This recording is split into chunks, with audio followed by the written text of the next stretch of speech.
Has this ever happened to you? Or this? Will this make your memoirs? At Shelter Insurance, we can't iron out all the glitches in modern life. But we can manage your auto, home, and life insurance just fine. Shelter Insurance. We're your shield. We're your shelter. Get the insurance coverage you need at the right price. Call Mark Manning today. It's a great opportunity, and if you don't know this lady right here, I don't know if you know anything about Newport Public Schools or Newport in general. This is Janice Johnson, and Janice sometimes doesn't have anything to say, but I don't know that that's really the case because Janice has always got an opinion about something, and it's usually a good opinion. How are you, girl? I'm good. I'm very good, Mr. Black. How you doing today? I'm doing okay. St. Michael's Place, Pecan Street, that's where we are. That's what we want to talk about.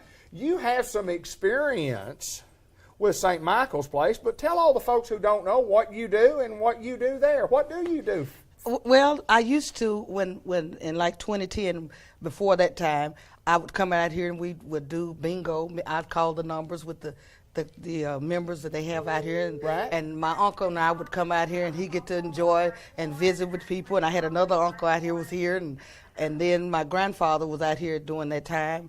Everybody knew everybody, and we just kind of just have a family affair out here. And the people were accepted us in and said that I could come over here and do what activities they do, and we can do it together and stuff like that. And we just have a good time. Well, you have a good time, and you're at a good place. And talk a little bit about the people here and how you say you have relatives here, you have good friends here, you have people, and you said a while ago, and they're still here, and they like it here. But tell about like your grandfather he's on the rehab process. Yes, my grandfather's on the rehab side, and sometimes he has a weakness in his legs, and they've been doing the strengthening for him. And he's a diabetic. They make sure that's monitored, and they do the physical therapy with him. Right. Of course, he's 99 years old. 99. And August the 16th, my grandfather this year going to be 100 years old. Is that right? Yes, he's going to be 100 years old. And I just went out and shaved him a while ago, and because he likes to keep his appearance up. And he wants me to shave him. Is that right? And I told him, I said, well, the other ladies would do that. No, let them do the other stuff. You just come shave me. Is that yeah. right? So I'll make sure that I shave him like every 2 days because he needs it. And a while ago he told me, your hands cold. I said, oh, Grandpa, I'm in love. He said, well, you need to go in and warm up. He said, you need to go warm up, Mr. Black. I said, well, I'm through now. He said, good. Well, there's no doubt when you come, you have fun and you see what kind of fun that they have at St. Michael's Place. And the people out here are very concerned about the residents here. Right. It's nothing that you ask that they won't do or try to find out how they can do it for them. I last one time they had one lady here when Grandpa was here before, and he had this dryness. So I went home and I thought about it. I went back to the old school. I called her. I said, go get him a jar of Vaseline, put a half a bottle of castor oil and stir it up. I said, now you go down and you grease him up real good. And he won't say Janice. He called me Jonas. He said, Jonas, that woman had me so greasy I was sliding off the bed. I said, ma'am, would you cut back on the Vaseline? He said, Ron, don't say nothing. I said, yeah, I'm going to ask her, would she cut back on? So the next time I come out to see him, I said, well, how's your greasing process coming on? He said, oh, it's right. It's just right now. It's not too much, just enough. You got to make adjustments from time to time, don't you? He said, but it worked. My skin is not dry no more, baby. I'm all right. I said, well, good. He said, what did you tell her to get? I said, I told her to get some Vaseline and some castor oil and mix it up and grease you like a baby. He said, she did. She almost overdid it. But he's happy. He tells me he got friends out here that he sits around, he talks to, and a lot of the nurses know him, and they come in there and talk to him, and he loves the administrator, Miss Amanda, and the rest of them, and her daughter and the rest of the ladies. He roll down that hall and see everybody and check them out. Well, when you're here, there's some people here short term. Yes. Some people here long term. Mm-hmm. And he obviously short term doing the rehab part. And talk a little bit about the rehab and how that goes. At the rehab, they take him down every maybe 2 or 3 days a week for so many hours. They work with him on the strengthening of his hands and the walking part and his legs, and he do the exercise. They have exercise machines that he does with his legs, and if he get tired, they rest and they start back, and then they get up and walk him down the hall. Somebody's on both sides. He can walk, but the weakness, they don't want him at the fall risk. They don't want him to, fall or get off balance. But he does pretty good, for 99 going finna be 100. He does very well. And they monitor him even after he goes home to see how that everything's going with him. They just don't just let you go home and say, okay, they at home, they not in here no more. They're gonna do a follow-up. They're gonna do a follow-up and see if there's anything else that we need, they can assist you with. Miss Doris Borders did a testimony for St. Michael's Place several months ago, just simply outstanding of what she had to say about how well she was treated, and went from not really knowing the unknown to felt at home in just a matter of a few days. Yes, yes. And I'm sure you see that also in residents. Yes, and Talk a little bit about that. A lot of the people that's here now working, I used to work with them in mental health. Right. I said, so it's kind of like a double dutch. They know how we had to deal with some of the things that were going on with the patients, the needs that need to be met, and that's a good thing. Absolutely. Because you have people that's already been out the experience, know what to do, and then won't have to so much pinpoint and tell them what is expected. The aspect of knowing that, well, if I can't get it done, I can get somebody else to come in and do what needs to be done, instead of just turning you loose. Well, I can't help you and nobody else can help you. So if we're finished with this portion, you have to leave here and go somewhere else. That's not the case. Right. They're gonna go that last mile. Absolutely. They'll go that last mile and make sure that things are straight. So you're making a good recommendation for St. Michael's Yes, Place, I am. And it's a good place. It is a good place. It's a good homely place. Yes. It's homely. It's so homely. Like, hey, I can go there and ask them to let me have a bed when I want to run away from my house. And you would, girl. Plus, they might have me in the kitchen cooking, but that'll be all right. That'll be just fine. It wouldn't bother me none at all. I appreciate you so much for taking time to talk about, how your relatives are being taken care of. Very, very pleased with it. Absolutely. I recommend the house. Not because some of the people I work with end up coming here working, but the people before them were good to them. Right. You too, because he have been at them more than one time. Absolutely. And each time things have been all right. Good deal. Things have been, and they do. I think one time he's out here for respite care, which is good. If we have to go somewhere, I know that he's going to be monitored. Absolutely. And everything's going to be on the even key. Absolutely. And you can always, if you can't make that day to see them, you can always call and ask how are they doing, and they'll tell you their progress was this today, or you might need to do this because I think something else is going on, and just keep you update on it. I told you in the beginning of this interview that Janice Johnson would have an opinion on something, I guarantee you. Good to see you, girl. Good to see you. you. Going good. Everything just wonderful. Everything just lovely. Yes, it's the end of the year. Yes, and Dr. Black is all right with Dr. Black is all right. I appreciate it. We're at St. Michael's Place, Pecan Street in Newport. With interest rates still near historic lows, now's a great time to purchase a new home or refinance your existing loan. Call or go see Kenny Thaxton at ENG Lending for an evaluation of your existing mortgage or for a pre-qualification on a new home purchase loan. ENG Lending is a division of the Bank of England in England, Arkansas, which was chartered in 1898. They offer a full range of today's mortgage products, such as USDA Rural Development, FHA, VA, and conventional financing. They offer 100% financing to qualified borrowers. ENG Lending offers great rates and unmatched customer service. Stop by today and see Kenny Thaxton with ENG Lending located in the Village Mall in Newport, or call him today at 870-495-3931. Member FDIC, Equal Housing Lender, NMLS 418481.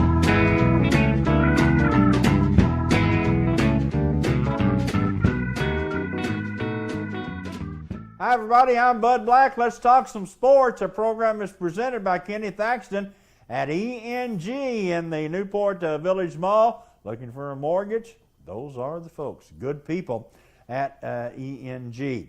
Well, let's talk about Greyhounds a little bit. It's only 3 months till football season. How about that? And what a change it's going to be for the Greyhounds.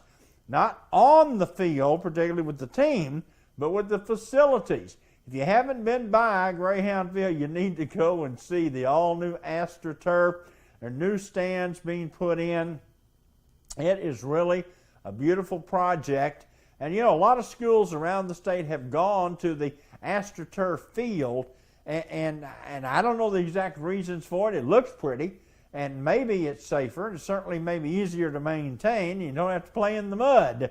But it's great to have it at Newport, and we appreciate all of the efforts that were made to do that, and appreciate the school. They had some money they had to spend, and it must be spent in a certain way. I mean, some people have said, well, why don't you take that and pay teachers' salary? Well, they would love to have done that, but the money wouldn't have been allocated, isn't allocated for that, and you can't use it for those type things.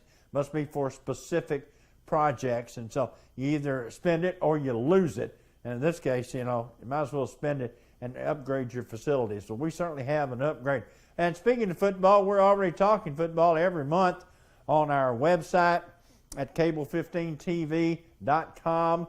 Also on Facebook and YouTube with Coach Donnie Harrison.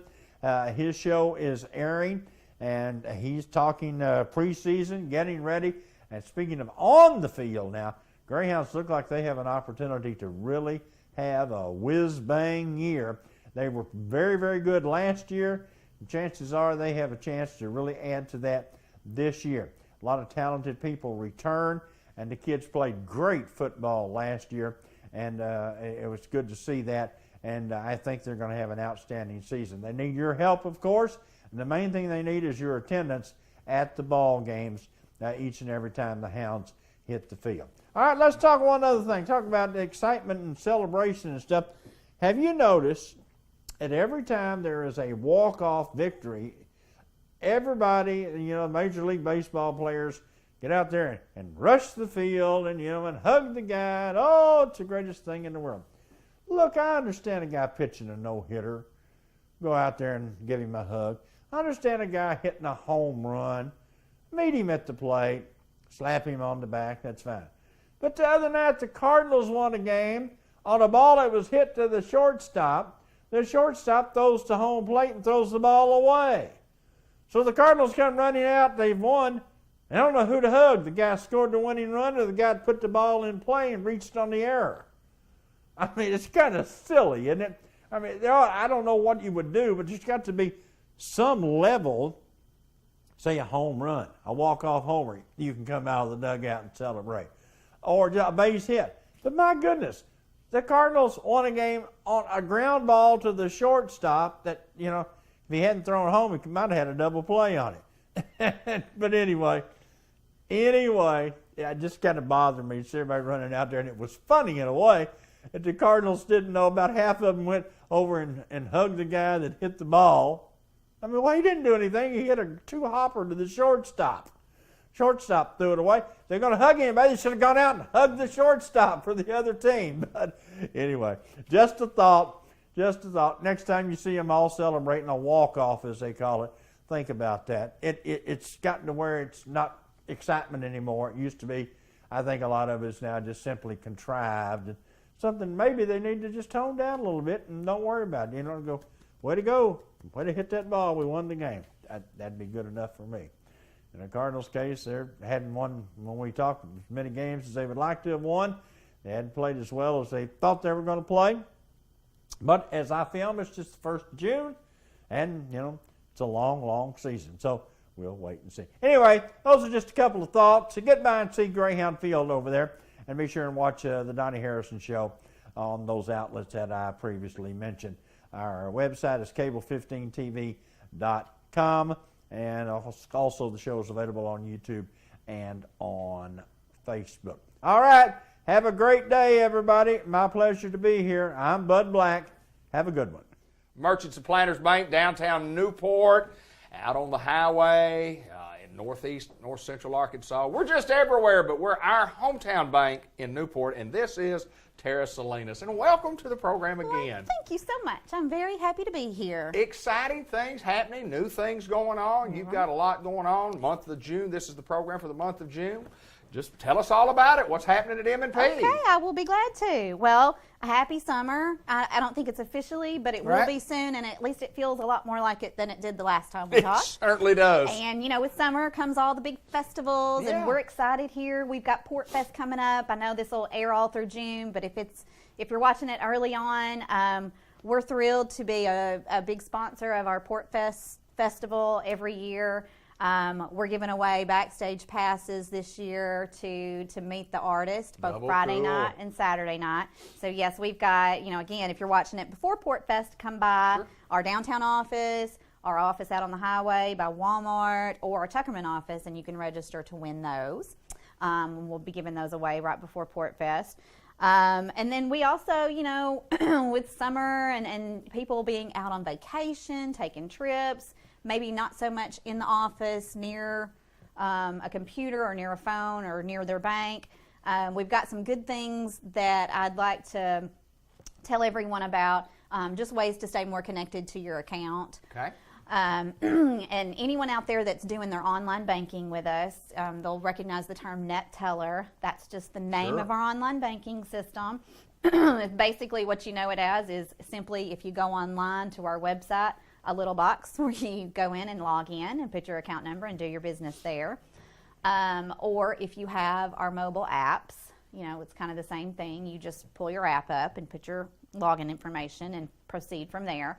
But we've got some new features where now you can get alerts either sent to you via email or text. Okay. And it's kind of a you decide what you want system. You just log into your account. There's a section on there that says alerts, a little tab up in the right corner.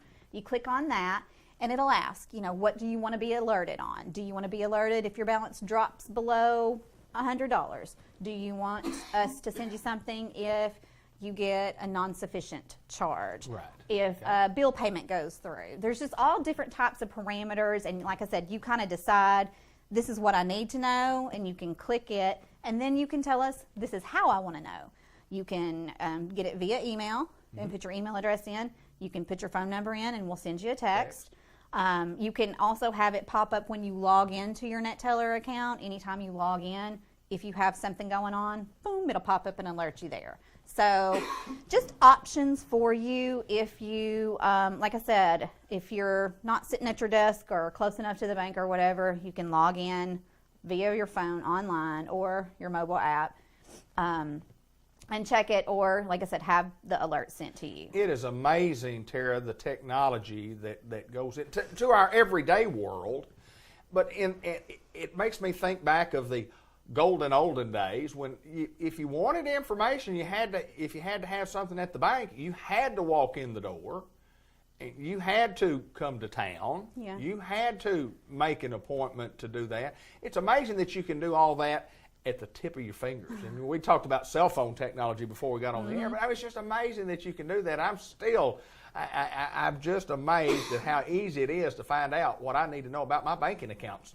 It is. It's amazing, and it's, it can be a little overwhelming. I will even admit, and I like to think of myself as mildly tech savvy. Right.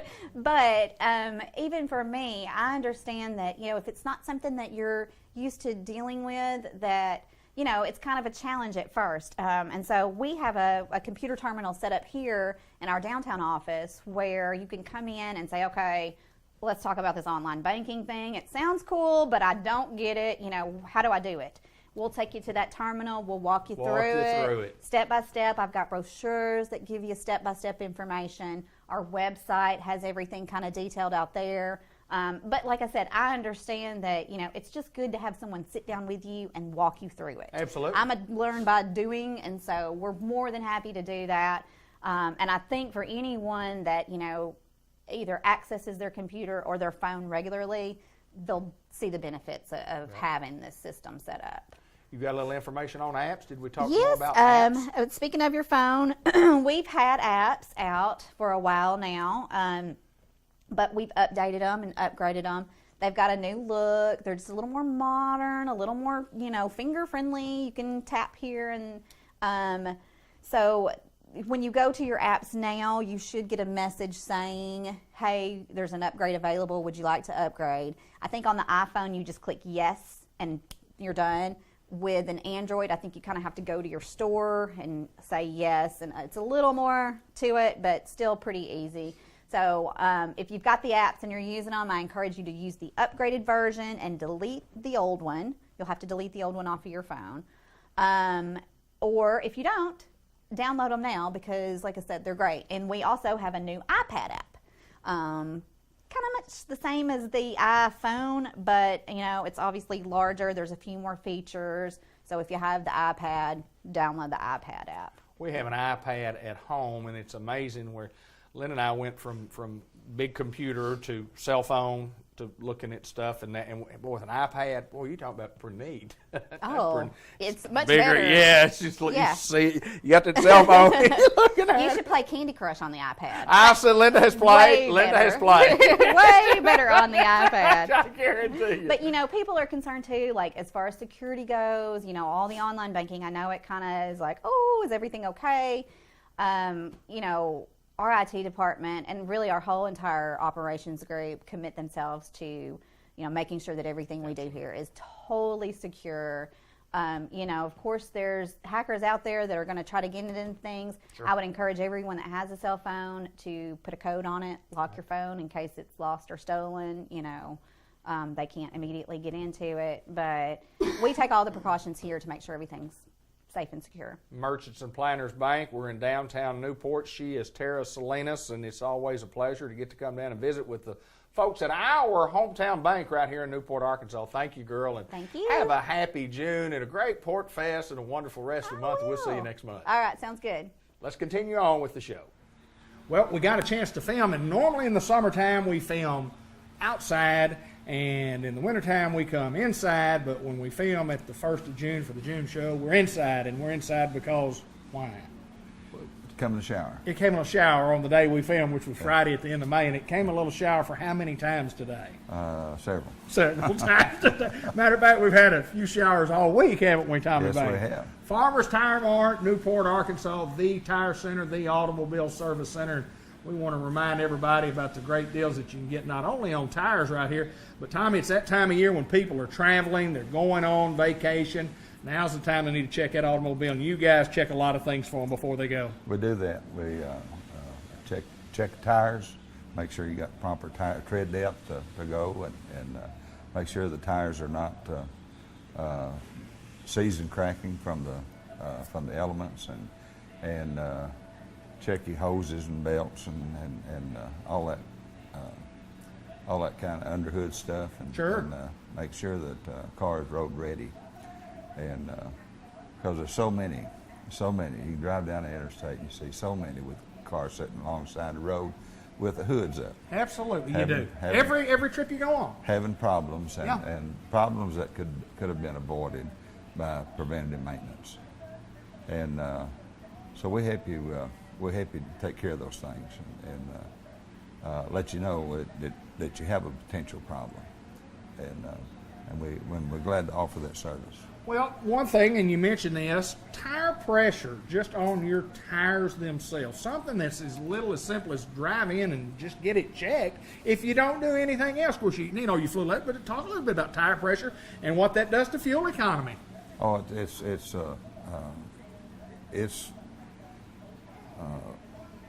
very, very important. Yes, it is. You run a low air pressure, and the tire builds up heat. Heat builds up drag. It takes more horsepower to move it, and proper air pressure. Tire standing up where it needs to be. It's less drag on the car. Get more fuel economy. Better fuel economy. Well, no doubt, and just one little simple task like checking your air pressure in your automobile can save you some dollars. And if you think you might need a set of tires, if you're going on vacation and you think you might need a set of tires, let me assure you, investment that you have in the tires will be well worth it. If you're not just really sure, come by here. You guys will check the tires. You'll look at it, and you can get them road ready, or you can say, hey, it's time to do a little something. You might invest now for some good tires. You might have to invest later on some things down the road, and you get down somewhere where you're really not known and you don't want to get taken advantage of. But it's nice to know hometown folks that can take care of you. So go ahead and come on in and get it checked. Absolutely, and if it's just a simple check air pressure, set the air pressure to where it needs to be, vehicle manufacturer specifications, we'll do that for you. There's no cost to that. So that's a service that we perform for our customers, and we don't charge anything for that. But absolutely, it's correct air pressure is absolutely necessary to get the peak performance out of the tire and the longer life out of the tire. Sure. Hey, Tommy, I'll say this. We have a car that tells when the air pressure goes down in one of your tires, tells left rear, right rear, blah, blah, blah. And it happens more often than what most people would think. This is not just something that just happens maybe once a year. I mean, this could happen every month or so, and just, because of tire pressure, certain things might hit a bump on that tire and knock out a little of that pressure. But having known that, if everybody had that feature, it would be easy to pull in to get it checked. But they need to get it checked on a regular basis as opposed to, I'm going to check it every couple of years that I go somewhere. You get checked often. That's true. And technology has come a long way, and people have become dependent upon technology to a certain extent. And they don't see that yellow light come on in the dash and everything's all right. That's not necessarily true. That's correct. Technology instruments go bad. And they go bad, and if they don't work and your car gets hot and the instrument didn't show your car being hot, you said, you know what I wished I'd have done? I wish I'd have checked those flood levels before I left. Absolutely. Check them. And, check them. And we're coming up on the hot time of the year, and the belts and hoses their heat is a predator to the. They are, aren't they? Yeah, it is. Yes, yes. So we need to check those and fluid levels under the hood, brake fluid, power steering fluid, you bet, and transmission fluid, and coolant, your radiator. All needs to be checked before you hit the road. That's a necessity. And tires, the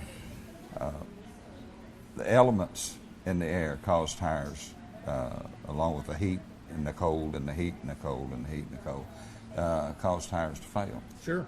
And so they need to be checked on a regular basis. We can check those, and we do check them when we do a service job. Right. We have a car on the lift, and we check those tires for you. And but the National Safety Transportation Department they're working on a deal where when a tire reaches the age of 6 years old, it's got to come off. Really? Okay. And that's in the making. Because they're unsafe. They become unsafe, and that's in the making, and it's coming. There's no doubt in my mind about it. So, and that's, I think that everybody says that's good for the tire dealers. Well, it is, but it's also good for you. It's good for the consumer because of a safety. Absolutely, absolutely. Thinking about safety, and no doubt that's a good safety feature. And we invite folks by Farmers Tire Mart, Malcolm Avenue. We've been here a lot of years taking care of folks.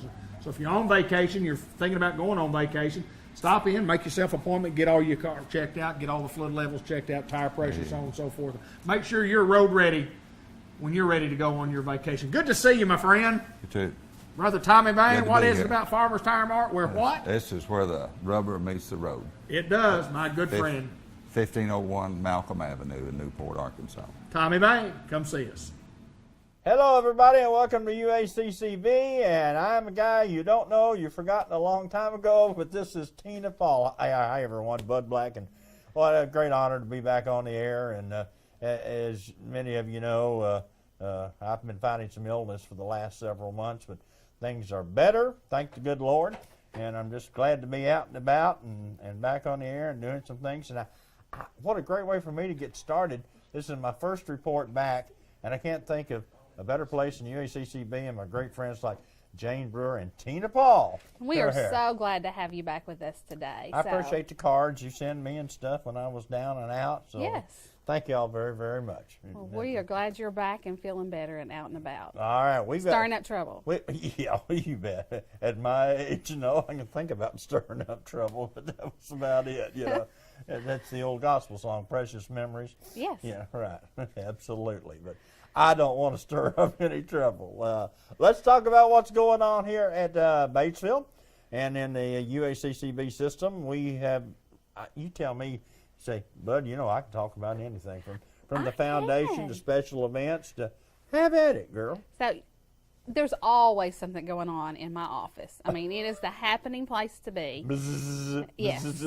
Everybody wants to come over and be part of the development office. So we have lots of fun over there.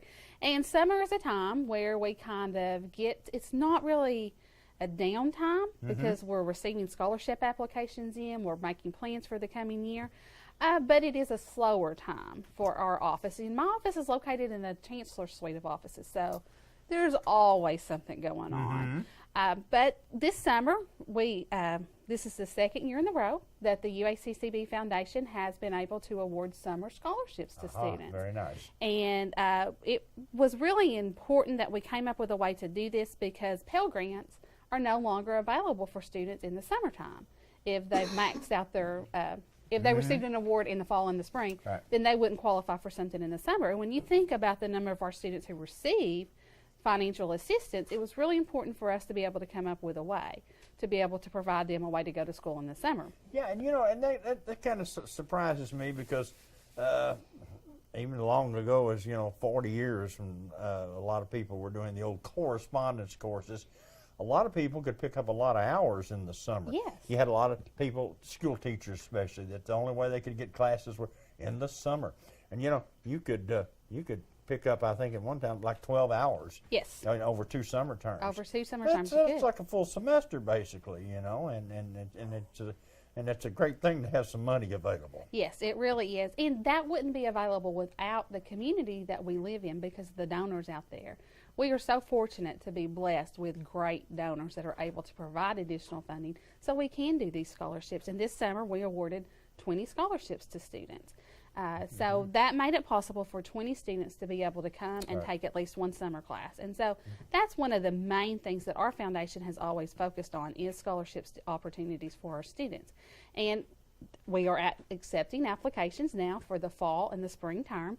And in a fiscal year or in a calendar year, when you think about summer, fall, and spring terms, we will award over $40,000 in scholarships. And to give you a little bit of a reference, 3 years ago, we were just at $20,000. Wow. And that's how much we've been able to grow over the years. And none of that would be possible without the donors and some of the events that we have going on. We do a golf tournament every fall, and that's coming up in October.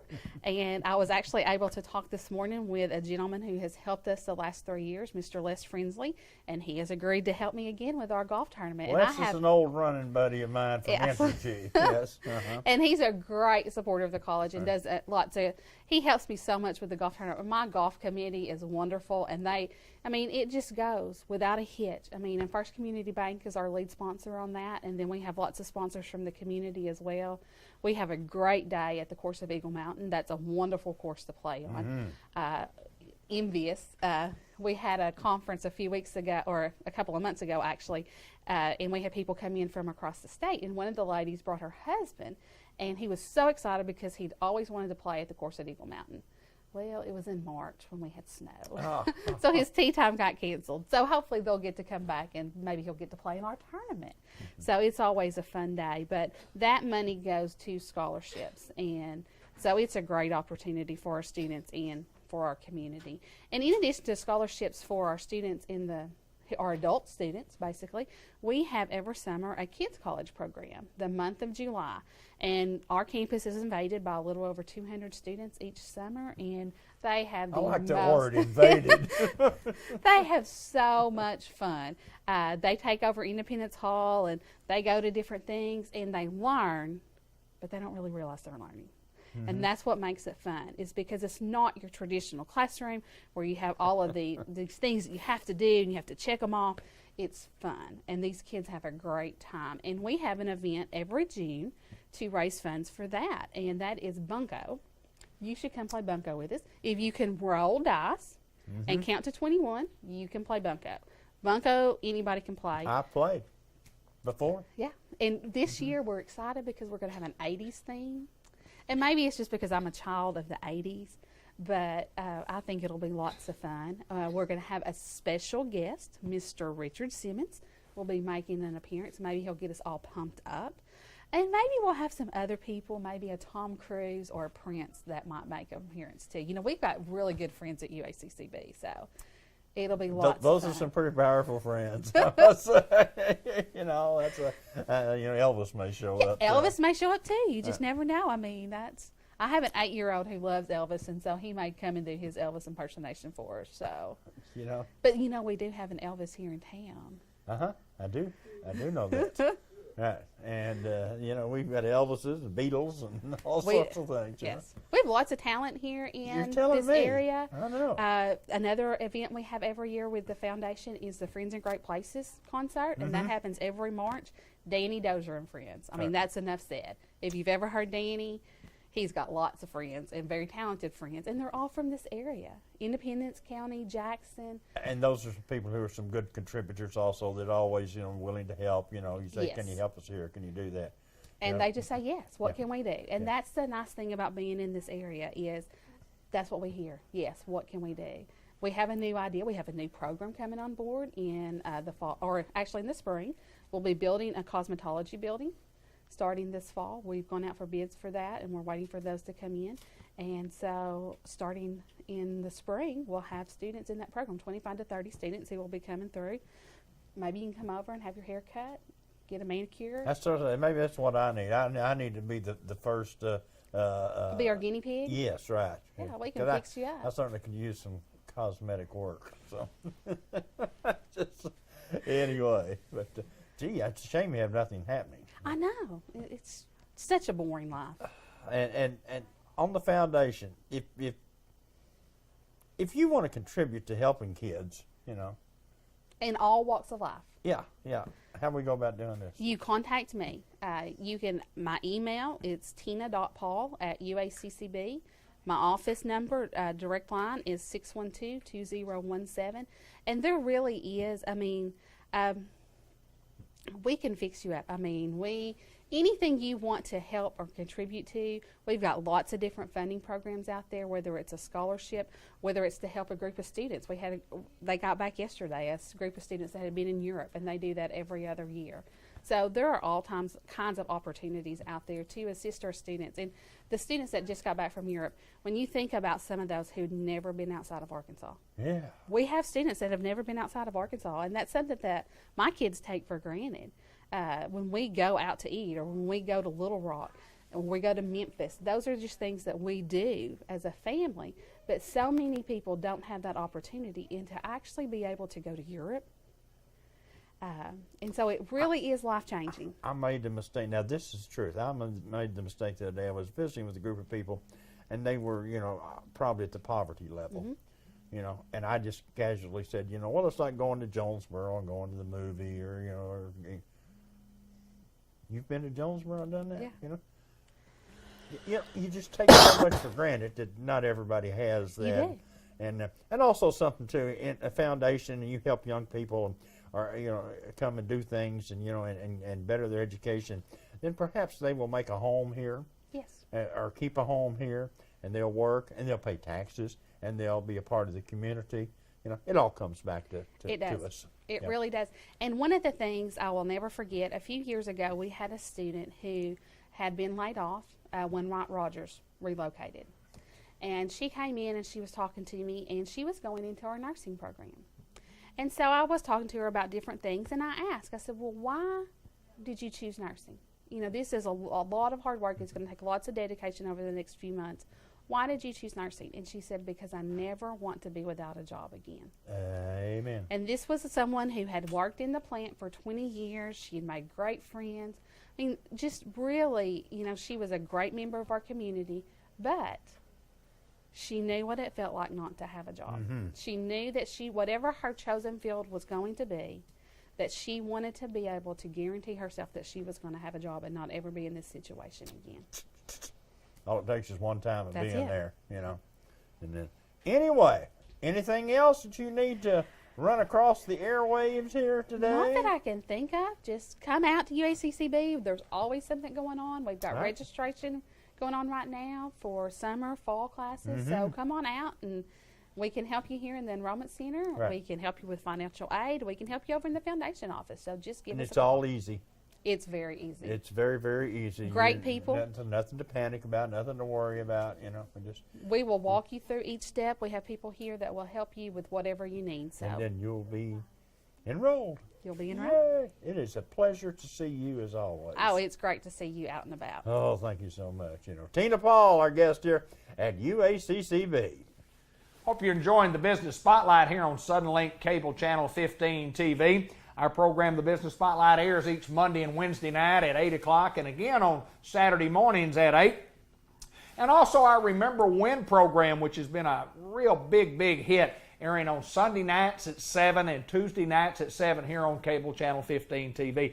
Just as a reminder, I've had a lot of people tell me recently about having watched parts or some of the Remember When or the Business Spotlight, and they said, well, I wasn't able to watch it all, or I got to watch the first part, couldn't watch the second part, or I just caught the last end of it. When does it come on again?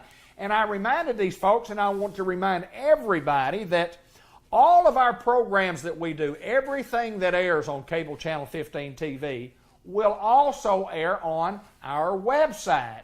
Now, it just happens to be the same name. The website is cable15tv.com. Cable15tv.com. So anything that is on our cable channel is also going to be embedded in our website, and you can go at your convenience at whatever time you want to and watch those programs. We're also on Facebook at Cable15 TV, and we're also on YouTube at Newport Cable15 TV. So we are everywhere, all over the social media networks, and especially on our website. We've spent a lot of time and a lot of effort to get the website up and running, and I want you to go to the website, browse the website. It's easy to navigate through. Got some great Greyhound football games, some of the greatest football games in the history that we've ever recorded.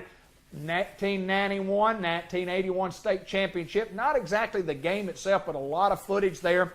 I think some things that you'll really like. The 95 Newport Malvern games, some Batesville games, Searcy games. Anyway, some great Greyhound classics, we call those. We did a thing called 25 Years of Greyhound Greatness that I think you will enjoy, and also a thing back in 2010 called 2010 Our Town. So lots of things that we do on Cable Channel 15 TV. Matter of fact, everything that we do, we also put on the website. So take a peek when you get a chance at cable15tv.com. Tell us what you like. Like our Facebook page at Cable15 TV. Visit us on YouTube at Newport Cable 15 TV. Continue on with more of our show, and I hope you're enjoying the Business Spotlight. Visiting with Jan Jackson Maris at Jackson's Funeral Home, and we wanted to take the time when we filmed actually at the end of May to talk about what's going on in June at Jackson's Funeral Home, but we just thought we would take a minute and reflect a little bit about a holiday that we just had, Memorial Day. And Miss Jan, big day when we salute our veterans and those who have served our country to get us where we are today. And you and I were talking before we got on here. It's more than a day that we need to salute our veterans, and that's what you guys do at Jackson's Funeral Home all year long. We're saluting a good group of folks. We absolutely salute our veterans and think of our veterans every day of the year. Of course, my dad was a veteran, my uncles, my brother. So veterans are all very dear to my heart. And I appreciate the sacrifices that they've made, because we could not have the home that we do were it not for them. And it was a team effort of a whole lot of very, very young men. Some gave their lives and some made it back in all the different conflicts, but I'm grateful to all of them. Yeah, men and women who served and served for our freedom. And we say that a lot, and then unless you really just think about it, and you got to really put some in-depth thinking to think Memorial Day, what are we trying to remember? And we're honoring those that served, and it's such a heartfelt thing to do, because my dad was he was a Marine. I had an uncle that was also, he was in the Navy, and some of the older folks, and what I mean by older folks who are like a little older than me. I'm an older folk, I know that. I'm an older folk, but something, and but veterans, and especially like your World War II veterans who were losing by the hundreds and thousands a day, and every single day. And sometimes we neglect and forget about those who served in the Korean War and the Vietnam War, and of course the wars that are going on today.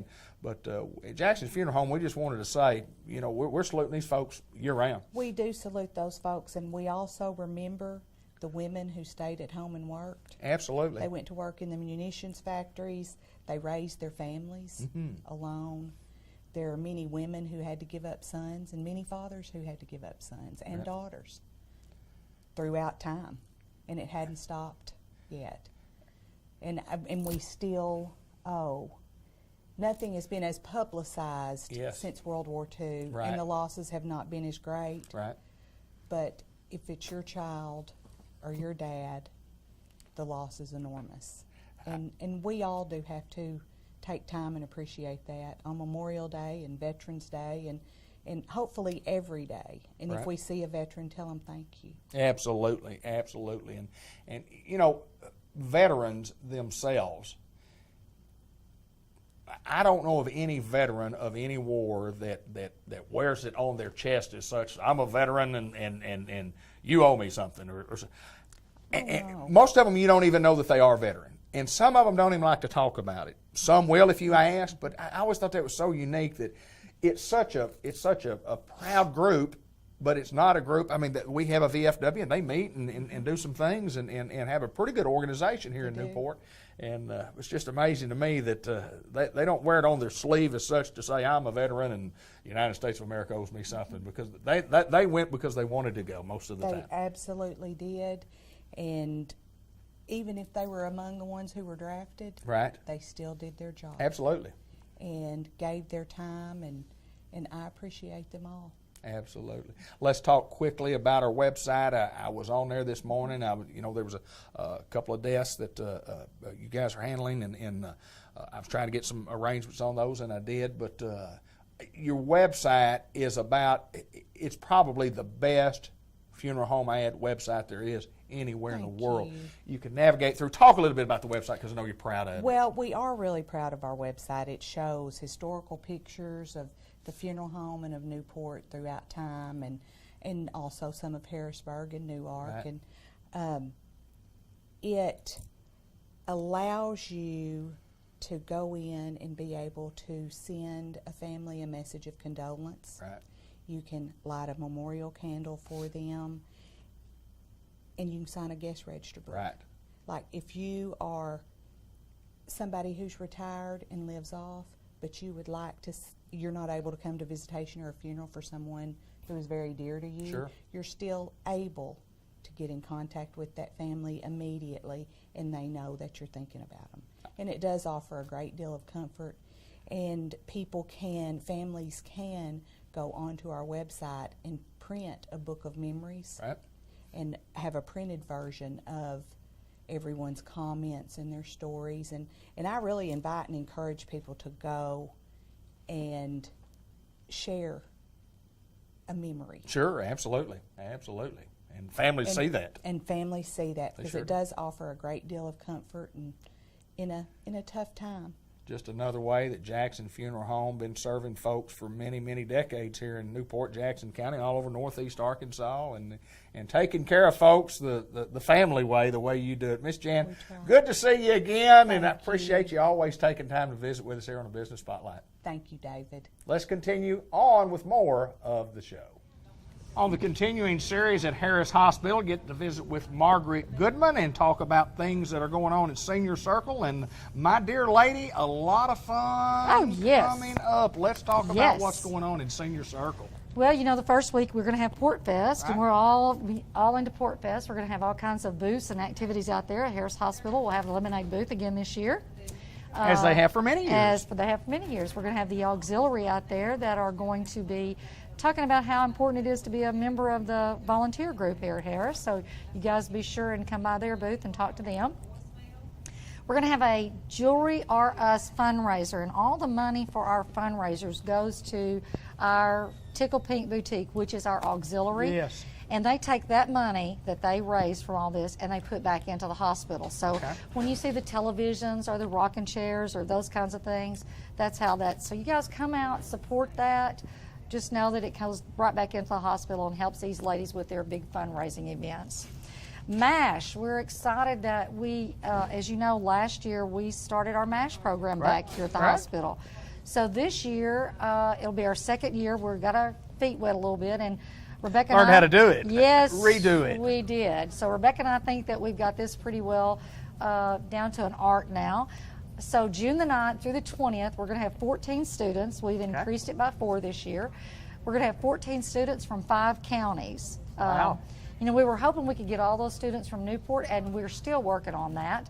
But we're excited that they're coming from 5 counties to Newport. Good. So not only will they be here for 5 days, and not only that will they be in our hospital, but they'll be out in our community. So we're excited about that. Welcome visitors to the community, absolutely. Yes, they will. They're going to learn how to dissect a heart, pig's heart, not mine.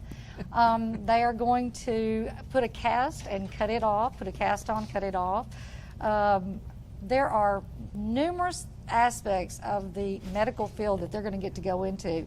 Not only here at the hospital, but they're going to go to Joe David Smith, our veterinarian. Oh, really? They're going to get to go to the dentist here in Newport. They're going to go to the nursing homes. It's going to be an awesome program for these young men Sounds and women. like it. It Yeah, does. I think It it will be certainly sounds too. like it. Yeah, so we're excited about that. We're going to go to Tunica on the 14th of June. That's Senior Circle, not the MASH students. We are going to take bingo on the 23rd and also bingo on the 27th. The 23rd is in Tuckerman, and the 27th is in Ball Knob. So if you're in and around that area, it's always at noon. It's at their community centers, their senior centers. We'd love to have you come by. They feed you lunch for like $2. So if you want to come out and just visit with those people, it's wonderful. It's just fun. It is. Let me tell you about one other thing. We got a great trip coming Oh, up. now listen to this, folks. I know. You This got to is get in on wonderful. this one. It's called Fall Foliage New England Tour. It's Boston, Salem, Concord, and Cape Ann. I've not been to any of these places. I'm Right. excited. You're going to spend 4 nights in Boston, and you're going to go to the JFK Library and Museum, which is going to be pretty awesome. They said that's the largest in the world, so that's Right. all about him. I can't imagine being in Boston, but then we're going to go over to Salem, where they're going to have they're going to show us where they had the witch hunts and where they hung you. And Interesting stuff. well, I actually think I probably need to stay away from that part. You know, they hang witches still in Salem, so that might I not think be you'll too be good. okay. I really think you'll be fine, That might Margaret. not be very good. But then we're going to go on to Cape Ann, where we're going to see wonderful lighthouses. That's supposed to be one of the prettiest places in the world. It's for $905 a person. It's 8 days. There's 14 meals included, and it's guided. The whole entire trip is a guided tour. It's a bus trip. So if you're interested, I need you to give me a call at 870-512-3030. And let's talk about it. Get you on the list. So. Sounds like it's going to be a wonderful trip, It and I is. know that you work hard on these trips to kind of get them organized to where people can take advantage of them, and people do. People Yes. in Oh, Senior yes, Circle they do. And quickly before we get out of here, if you're not a member of Senior Circle, how do we get to be a member? Who do we contact? I know we contact you, but boy, Yes. it's a big, and this trip right here for $900 bucks. Yes, and that's everything. All you got to do is give me a call. Like I said, it's 870-512-3030. It costs $15 a year per person, $27 a year for a couple.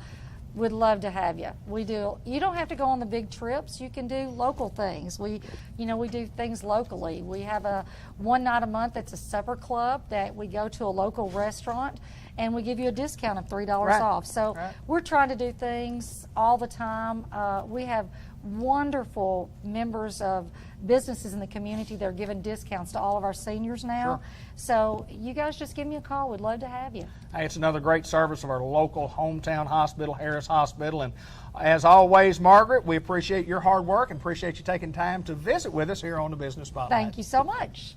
We continue on with what we call the doctor's report at Harris Hospital, and we get to visit with one of Newport's own, Karen Bowman Jones. Dr. Jones, welcome to the program. Thank you. Now, Glad to be here. lots of folks in Newport, most everybody knows your history and knows your family and the great heritage that you have. But for those maybe in Batesville, and I know you've got a lot of clients and so in Batesville, but for those who don't know, tell us a little bit about Karen and how you became a doctor and why you're at Harris Hospital in Newport, Arkansas. How long have we got? All day. Okay. Yeah. All day. Okay.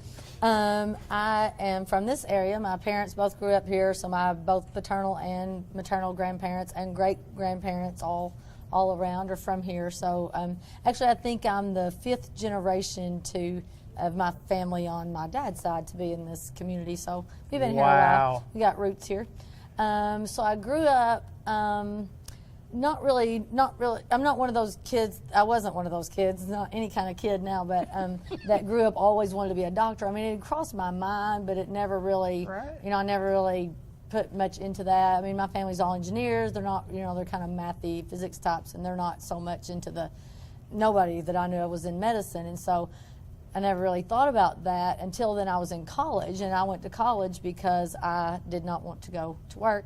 I wanted to go to school, so I wanted to get a better job by the time I worked. So I went to college at Harding University, graduated Newport High School, married my husband, who was my high school sweetheart. Yes, he we was. both went to Newport, and then went to Harding University in Searcy, got a degree in mathematics, but I didn't want to be a math teacher. Right. And I did not want to do actuary stuff, and so that doesn't leave much. So I think I was a junior in college when my dad, I was taking physics that summer, and my dad, being an engineer, had to help me a lot with physics. And he just asked me one day, have you ever thought about going to medical school? I'm like, no. But then I thought about it. You're a junior in college? Yes. Wow. Yes. So I thought, well, it's problem solving, it's making a contribution to society. Absolutely. I mean, I want to do something that matters. Sure. I want to have some autonomy on my job, and just everything I thought about it was good stuff, things that I thought I might be interested in.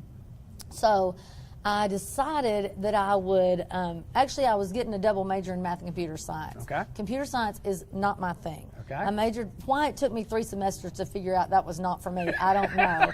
But, and I won't address I have to do all that computer stuff, that's, anyway, we don't have time for me to talk about that. But anyway, so he asked me if I'd thought about that. I thought, well, I'll just see. I'll just take those pre-med classes, not change my major, just incorporate those into a lot of which I already had to have, Sure. So I started taking those classes, and it really, I wouldn't say it came easy for me, but chemistry, I had an aptitude for that I didn't realize. And coming out of computer science, which I had no aptitude for, into chemistry, which I'm like, I get this, like they're talking to me. It's like, okay. Absolutely. And it makes a difference. Yeah. And so the doors just all opened. And so that went well. I graduated with, like I said, I had to go an extra summer, which is not that bad. Then applied to medical school at University of Arkansas for medical sciences, the only medical school in Arkansas, and because I wasn't gung-ho yet on going to medical school, I just thought that would be a good thing to do. Also, I got married after my freshman year in high school, and my husband was planning on coming back to the farm here and working, and so I just applied to UAMS, and if I didn't get in, I was not going to reapply. I was going to go to engineering school. Really? You were going to be okay? You were going to be okay? I was going to go to engineering school. That was my backup plan. Wow. But I did get in, so by the grace of God, I guess. Anyway, so I went to medical school at UAMS, had twins while I was there, so I took the extended plan on. I was there for a while because I didn't do pregnancy well. So anyway, graduated from there with my MD, and then did my residency training at St. Louis University, which, by the way, is where my daughter is going to be going to college. Wow. Yeah. Not because of that. She didn't know that I did my residency training there until she had already decided that's where she wanted to go. But anyway, so I did my OBGYN training at St. Louis University and finished that in '96, and been here ever since. Let me ask you this, and it's real important. And I often talk about our community hospital here in Newport, Arkansas, and what a great hospital it is. And other than being a Newport girl, I mean, why Harris Hospital? Why Newport? Just your heart, your family here, and it's amazing what you contribute to society doing what you do as not only just a community person, but as a doctor and touching so many lives as such. And just why Newport? Why home? When I was in, when I was in medical school, I'd come here and worked for a month. Now I call it working with my now partner, Dr. Jabez Jackson, he's like, well, they need to be paying me instead of paying you, but that's not how it works. So the medical school encourages people to go to small communities and get familiar with that. Right. So this being my hometown, I wanted to come back here and work with him because I thought he was a really good doctor. You bet. And then again, as a senior, I came back. I'd planned to do family practice because I really liked everything. I mean, I liked peds, I liked psych, I liked just, everything except neurology. I could see myself doing that. Okay. So I thought, well, I'll just do family practice. I can go to Jonesboro and do residency. And then, my husband can farm here and that'll work out, and then I can come back here and do family practice. Well, then I did another rotation with Dr. Jackson when I was a senior in medical school, early my senior year. And he was working himself to death. He was in practice. Yeah. He was really busy at the time. He wasn't in practice by himself, but he had been for most of the time leading up to that. And so he just called me to the side one day and said, look, why are you not doing OB? Because I did have an aptitude for that, and I really liked it. I mean, he could tell, he really taught me a lot and let me do a lot. I learned a lot and really got some skills that I went back and impressed people with when I got back to JMS. But anyway, so I thought, well, because you're here, I don't think they need anybody else. He's like, I do not want to work this hard. I cannot, I don't want to keep up this pace. And so he had a hectic pace. Oh, and y'all both. Yeah. I mean, still a hectic pace. Yeah. Very busy to get to do an interview. I mean, I called Rebecca and I said, well, can we get Dr. Jones? Well, she's a little busy. I've been trying for a couple of years now to get an interview. But that's because I don't, and it's good that you're busy. But that's great. Yeah, it is busy, but there's a point beyond which it's just not good to go, and you have you don't recognize your family when you see them and that kind of stuff. So it's good to have partners. It's good to have someone that you can use as a sounding board. You can't talk to very many people about what's going on, but a partner you can, if you need to. And then we help each other. I mean, it's good to have somebody you can call. Regardless of your husband farming, regardless of your roots being here, regardless of all that, anytime that you can be the caliber of doctor that you are and you choose to come to your hometown, I have great admiration for people like you who want to give back. And you could be anywhere in the world. Wow. And for what? And those reasons come into play in choosing Newport, Arkansas. But I know it's where your heart is. Yeah, it is. And this hospital in particular, just even back, when I was not a physician here, just in medical school and growing up, and then the more I learned about it, the more I saw it to be true. There really are high caliber physicians here. I mean, Absolutely. It's a good quality. A lot of times in a small town, people are, they're there because they're hiding. They don't want to get found out, or they've been fired from every other job. Sure. That is really not the way it is we're here. Good doctors. Yeah, it's a good hospital. Dr. Dudley, Absolutely. Just one of the, Dr. Grain, some really intelligent, Absolutely. really good people that grew up here and have chosen to come back here, and and then that's we've just been very fortunate. And then our quality of nurses, back in OB, I've told people that come here to cover for us, I tell them I'd put them up against anybody in the state. I mean, they are really good, and so we've really been blessed. It's just really worked out. I appreciate you taking time to come visit with us. It's a pleasure, and I've been trying to get an interview with you for some time, and I'm excited. Well, they just told me like a month ago. Well, they said, "Oh, no, she's too busy right now." Yeah. But I appreciate you taking time, Karen, and thank you for coming back home and being a part of a small little old community we love and call Newport, Arkansas. I'm glad to. Thanks. Let's continue on with more of our show. We continue on with our program here on the Business Spotlight, Newport and the Batesville area, and Mr. Ted Hall, White River Area Agency on Aging, and brings with us Shannon McGuffey, who is the Chief Operating Officer at White River Area Agency. And Mr. Ted, it's always a pleasure to get to see you and visit with you, my friend. Always good to see you. Just got back from Memorial Day holiday, so yes, sir. Had a good time, so glad to have you with us this morning. Thank you, sir. We want to talk a little bit today, Mr. Ted, with Shannon on being what a chief operating officer is, and this lady has a job that let me tell you what, it is so important within the organization. Absolutely. What all she has to do. We'll get to her in just a moment, but the people that are the operating officers deal in the day-to-day operation of everything that goes on here. You know, Dave, I always have to refer everything right now back to my school days, and she is our director of curriculum, you might say. Absolutely. She knows a little bit about everything. Sure. And Shannon does a great job for us and been very helpful me as I moved into this position. But what we want to do, Dave, is to talk about the different things that we do at White River Area Agency on Aging. And this is a really important part of what we do and deals with home services. But I'm going to let you spend time with Shannon. So anyway, we're glad you're here, and we're glad Shannon's here Thank today, you, sir. too. You bet. Thank you, my friend. And Shannon McGuffey, you've been on the program before, but let's remind folks a little bit about you, where you from and how you got from where you were to where you are. Well, I'm originally from Salem, Arkansas. And when my husband and I got married, we lived in Ripley County, Missouri for 16 years. Okay. Shortly after I got back to Arkansas, started working at White River as a care manager. And since then have been a care manager, regional manager, and am now the COO. So, let me ask you this. You talk about being the COO, and I know we visited a little bit before we got on the air here about in-home care, in-home. Let's just say in-home. Tell us a little bit about what exactly does that mean as far as services go. What does in-home services deal with? Well, the interesting thing is it means something different to every person because every individual has different needs. And that's part of what we do. We try to go into that home, visit with the person, their family, look around at their home, see if there's fall risks, and just try to develop a plan for them that is specifically designed for what their needs are. And it can include light housekeeping, meal preparation, many things to do with nutrition, because nutrition is such a important and frequently a problem with seniors and disabled folks.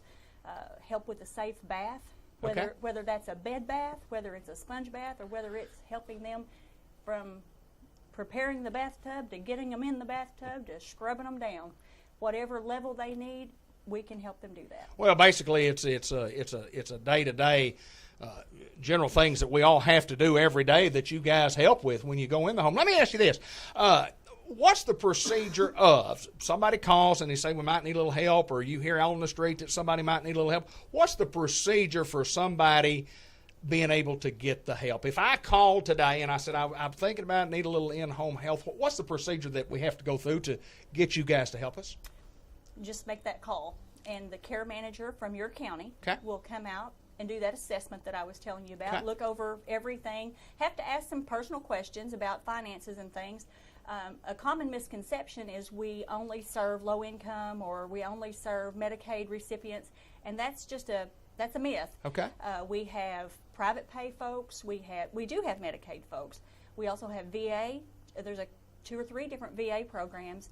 And long-term care insurance is becoming more popular, and we're really working closely with some long-term care insurances for people to get in-home care.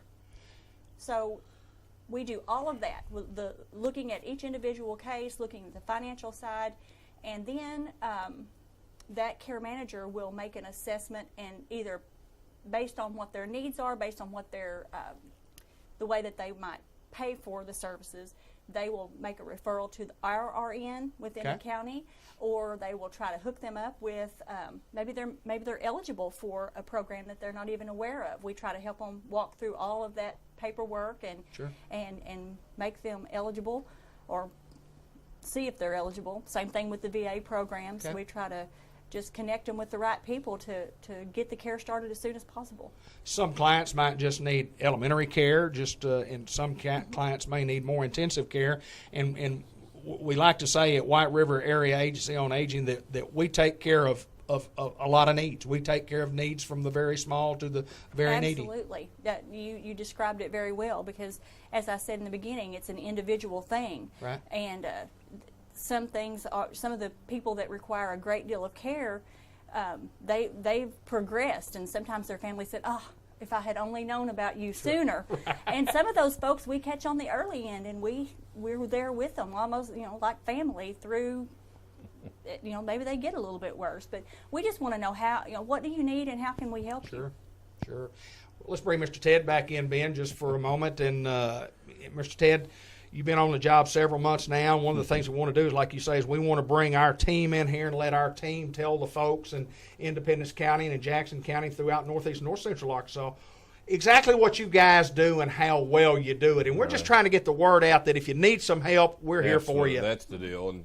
And just make that call. They can call 870-612-3000, and that'll get us here, and then we can get them to wherever they need to go. We'll help them with that. So it is a great organization. It's been around 35 years. Right. And Dave, we're going to talk about this a little bit more later on, but we're celebrating on July the 9th.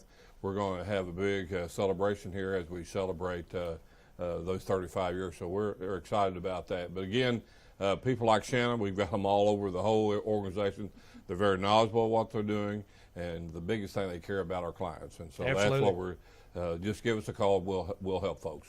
We're White River Area Agency on Aging in Batesville. Of course, we have an office in Newport, and the program shows in both areas. And we thank y'all for taking time, even though we had a little glitch in the very beginning because we didn't come prepared. We came without a memory card. But thank y'all so much for joining us. Thank you. Appreciate it. Let's continue on with more of the Business Spotlight. NEDC downtown Newport and throughout all of Newport, Mr. John Chadwell, who is without that big-looking, vest-looking thing that you wore around that you were walking in the park, and I'd see you, and you've lost some hardware, my friend. I have, and it's nice to lose it too. Tell us about that hardware that you lost.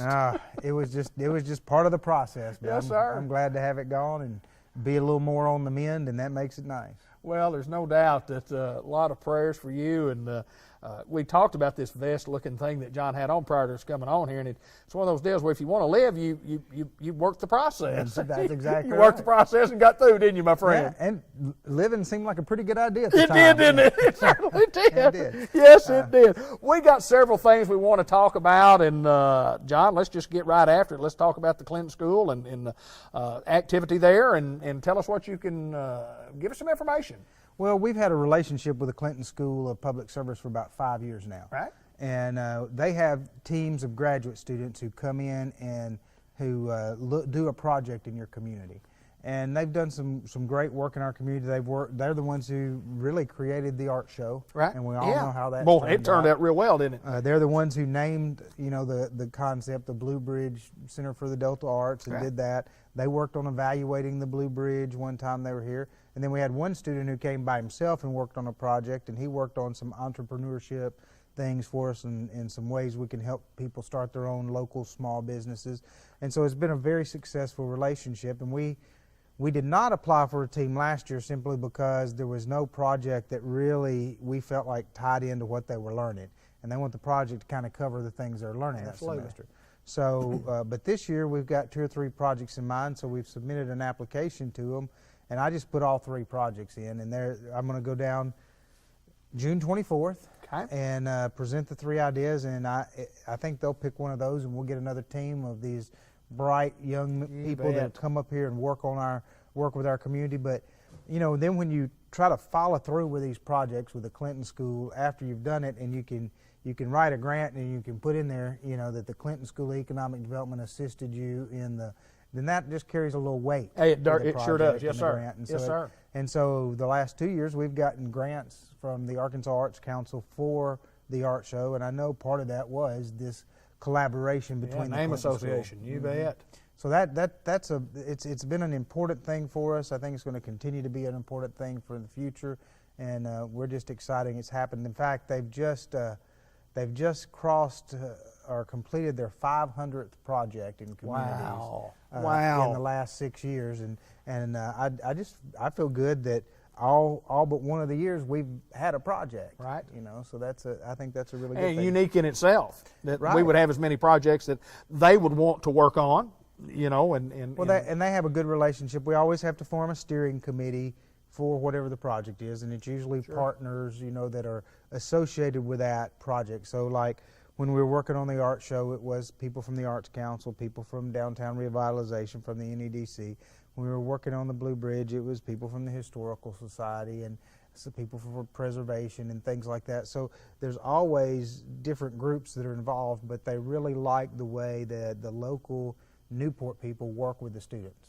Well, and I'm going to use that to lead right into New Vision Newport, and you just named a whole bunch of groups who are volunteer groups that spend their time for the betterment of our community and our citizens, and New Vision Newport is just that. I mean, that's learning about teamwork and how to get along and how to make things work, and just like you're talking about. Tell us about New Vision. Well, New Vision is a class every year, and we have about 20, maybe a few more, maybe one or two less, but about 20 students, participants in the class. They come from all walks of life throughout Jackson County. And the rules say you have to live or work in Jackson County to participate. You complete an application. The fee is $300. Most people's employers pay it. Absolutely. We do have several scholarships available for folks whose employer can't pay it or who just want to come on their own. It starts in September and it finishes in May. And each session focuses on part of the day on a leadership skill, and then part of the day on community activities, resources, groups, things going on in our community. And then the students are formed into teams, and they also do a service project in the community. The thing that's so neat about it is we've had people who have just moved to the community in New Vision. I mean, they've been here 2 months, and they get in, and they really enjoy getting to know about Newport.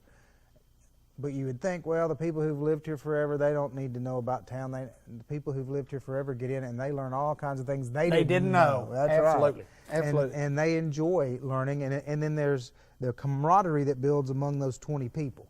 They have resources among each other, and so as they move into leadership positions in the community, maybe it's on one of these organizations like you talked about who are always looking for folks. Maybe they're interested in the Historical Society or being on the Chamber Board. Maybe they're interested in one of the commissions at the city. Maybe one day they want to be on the Planning Commission or the Newport Economic Development Commission.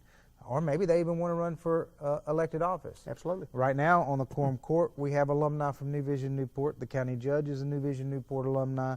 We have alumni on the city council. We've had alumni on the school board. So just throughout leadership positions in the county, the folks in New Vision are moving into leadership positions.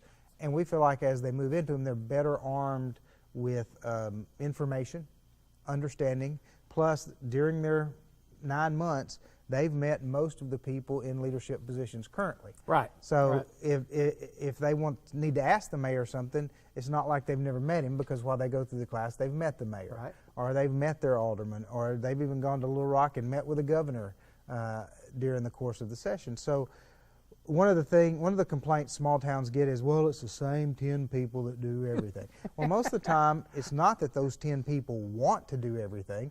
It's that they're the only ones willing to... If you're going to get anything done, well, they're the only ones willing to step up. Right. There's nobody else to do it. So by increasing the leadership pool, or the number of people who are willing, then there's more people to take on those roles, and you don't burn out some of your community leaders. Over the course of that 9 months, almost everybody that goes through New Vision finds an area in the community that's kind of their passion. Right. Right. They may not care about getting involved over here, but they find this over here is just what they want to be involved in. You bet. And so they get involved, and it really, really works well. So if you think that's something that might interest you, applications will be taken in July. You can contact the chamber office, and we look forward to having a great class again this year. This past class that just graduated was fantastic. They've done some wonderful projects that they're working on. One of them will happen the last of May. Is Merchants in May at the Village Mall. Right. One of them, they're fixing a fountain where the Sterling building, Wishon building used to be downtown, and that little park that's being created there. And then another one is working with local businesses to help dress up signs, old signs and stuff like that. Right. So they got their hands dirty, so to speak, doing community projects and found out what it's like. But it's been fun to see them, and I think they're all going to move into some leadership roles and positions. And so if you're interested, just call the chamber office. We'll be glad to send you an application. And it's interesting, it's informative, and it's fun, all three. Well, you talk about economic development and the core of what we do, and one of the things that you have to do is you got to do a bunch of research. You have to have a good quote research team, and it starts at the top, and you guys have to be thorough in what you're researching, and you have to know not only just doing research, you have to know what you're looking for to help you in what we do. In graduate school, I had a teacher who said, I'm not so concerned that you know all of the facts. I'm more concerned that you know where to go to find the facts. Right. You know, nobody can hold in their mind everything that's going to come up when we have a prospect that comes to town, when we decide to write a grant. Or right now we're looking at housing. How are some ways we could address the fact that there's a shortage of housing in Newport particularly, and what are some things that other communities are doing? So you research other communities, but we got a request for information from a company probably 4 or 5 months ago, and one of the questions was, how much more likely are you to be hit by a tornado in Newport, Arkansas than you are in the United States as an average? Well, now that was one I hadn't had. You know, really. So you got you had to do a little research, didn't you? Do a little research and find out. But we've got some wonderful state partners. Entergy helps us a lot. They've got a wonderful research team in Little Rock, and so some things are kind of out of the ordinary that we've hunted for and we just can't find. A lot of times we can call them, and then if we need one of those big poster-sized maps or something to use when the prospect comes, they'll print that off and deliver it to us. Really, yeah. And they'll have all of the research and stuff done on it, so that's really nice. The State Department of Economic Development has tons of statistics on existing industries in Arkansas and what they've done.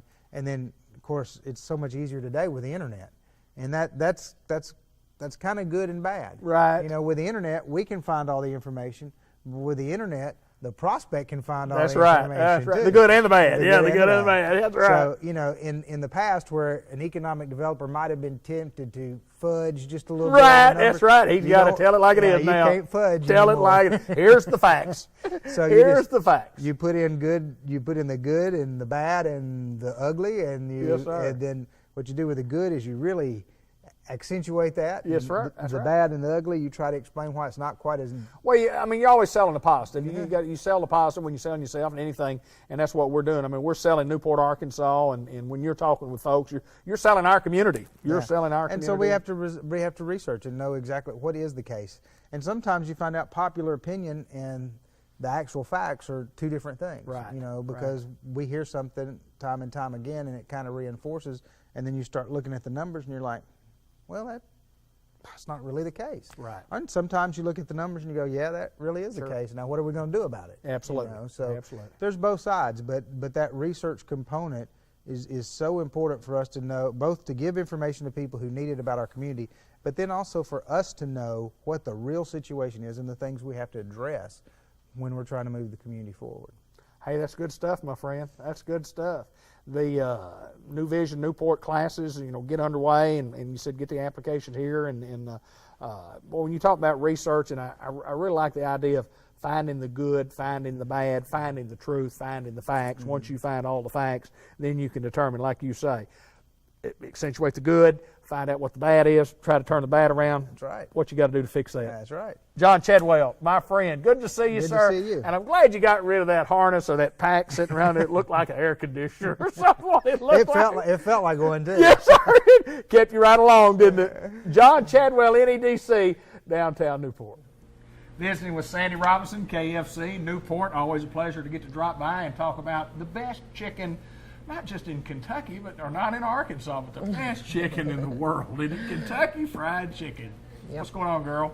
Nothing much, just getting ready for summertime. Summertime's here, and we want to talk just a little bit about, just in case somebody out there might want to go, take a little picnic or going somewhere, a little trip down, going fishing on the lake.